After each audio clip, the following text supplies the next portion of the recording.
মাই নেটেড ওয়েবসাইটে সকলকে স্বাগত। আজ আমরা পাইথনের দ্বিতীয় লেসন শুরু করছি।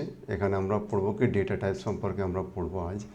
তো এখানে আমাদের সিলেবাসটা দেওয়া আছে এবং এরপরে মাইন্ড ম্যাপটা দেওয়া আছে। তো মাইন্ড ম্যাপটা আমরা পুরো চ্যাপ্টারটা পড়ে যাওয়ার পরে এটাকে রিভিশন হিসাবে এবং আমাদের খুব সংক্ষেপে রিভিশন করতে বা সংক্ষেপে মনে রাখার জন্য আমরা মাইন্ড ম্যাপটা ইউজ করব।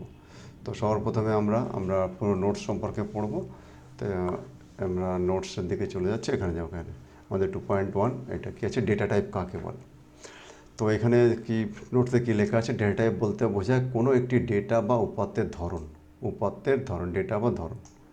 পরে আবার একটু কি লেখা আছে, এটি কম্পিউটার বা প্রোগ্রামকে নির্দেশ দেয় যে একটি ভেরিয়েবলে কী ধরনের ডেটা জমা রাখা হবে এবং সেই ডেটার উপরে কোন ধরনের গাণিতিক বা যৌক্তিক অপারেশন চালানো যাবে।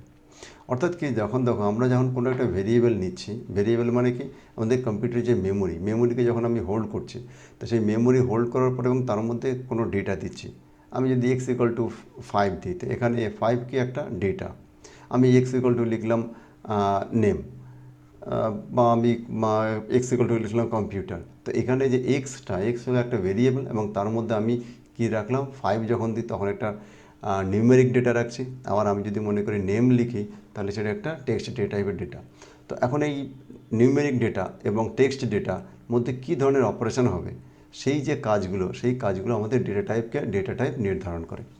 অর্থাৎ যে এই যে ডেটা, আমি এখানে তোমাদের যে নাম্বার এবং টেক্সট স্ট্রিং বললাম, তা বাদেও অনেক ধরনের ডেটা আছে। সেই যেমন আমাদের ডেট অফ বার্থ এক ধরনের ডেটা, টাইম এবং ডেট, এসবগুলো আমাদের আলাদা আলাদা ডেটা টাইপ আছে।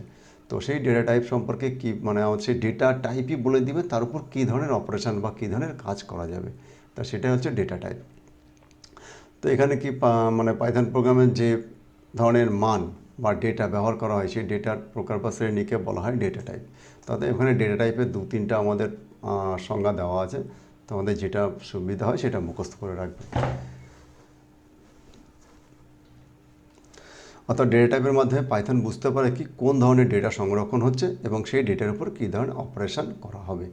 অর্থাৎ ডেটা কী এবং সেই ডেটার উপর কী ধরনের অপারেশন করা হবে। যেমন এখানে উদাহরণ দেওয়া আছে, 10 একটি পূর্ণ সংখ্যা, 3.14 একটি দশমিক সংখ্যা, পাইথন একটি স্ট্রিং। অর্থাৎ কি, সংক্ষেপে ডেটা টাইপ হলো ডেটার ধরন যা প্রোগ্রামিংয়ের ভাষাকে ডেটা সঠিকভাবে সংরক্ষণ প্রক্রিয়াকরণে সাহায্য করে। তো এটা হলো ডেটা টাইপ। তো পাইথনে আমরা কী কী ডেটা টাইপ সম্পর্কে পড়ব, অর্থাৎ কি আমরা এই অধ্যায়ে কী কী ডেটা টাইপ সম্পর্কে পড়ব, তো সেই যে একটা আমরা লিস্ট সেখানে পড়ছি। তো আমরা পড়ব কি ডেটা টাইপ কি আছে, নিউমেরিক ডেটা টাইপ, অর্থাৎ কি সংখ্যা। তো এই নিউমেরিক ডেটা টাইপের মধ্যে আবার পড়ছে কি ইন্ট, ফ্লোট অ্যান্ড কমপ্লেক্স, 3 ধরনের ডেটা পড়ছে। নাম্বার, কিন্তু যেটা হলো শুধুমাত্র পূর্ণ সংখ্যা তাকে বলছে ইন্ট। যদি দশমিক সংখ্যা থাকে বা ভগ্নাংশ সংখ্যা থাকে তাকে বলা হচ্ছে কি ফ্লোট। আর কমপ্লেক্স সংখ্যা অর্থাৎ 2 আর 3 থাকবে এবং একটা জে থাকবে, জে বলে একটা বাস্তবিক সংখ্যা, এটাকে বলা হচ্ছে আমাদের কমপ্লেক্স নম্বর। তো আমরা পরবর্তীতে এর পুরো ডিটেলস আবার আসছি।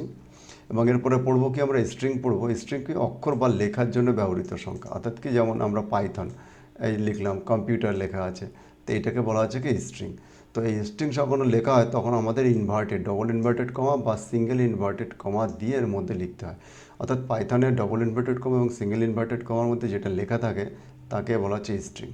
আর আরেকটা জিনিস মনে রাখবে, পাইথন কিন্তু বাই ডিফল্ট যা কিছুই নেই, আমি যদি তাকে কোনো ডেটা টাইপ নির্দেশ করে না দিই, তাহলে কিন্তু সেটা স্ট্রিং হিসেবে নেয়। অর্থাৎ পাইথনে বেশি স্ট্রিংয়ের উপর জোর দেওয়া হয়েছে।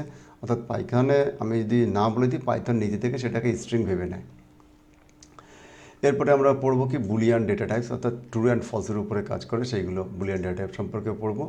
এরপরে পড়বো আমরা সিকোয়েন্স ডেটা টাইপ। সিকোয়েন্স মানে কি, অনেকগুলি ডেটা যখন একসঙ্গে জমা থাকছে, তো নির্দিষ্ট অর্ডারে বা আনঅর্ডারে থাকতে পারে, তাকে বলা হচ্ছে সিকোয়েন্স ডেটা টাইপ। তো তার মধ্যে সেই 3টে সিকোয়েন্স ডেটা টাইপের মধ্যে কী কী পড়বো, আমরা লিস্ট পড়বো, টাপেল পড়বো অ্যান্ড রেঞ্জ পড়বো। এই 3টে সম্পর্কে আমরা পড়বো।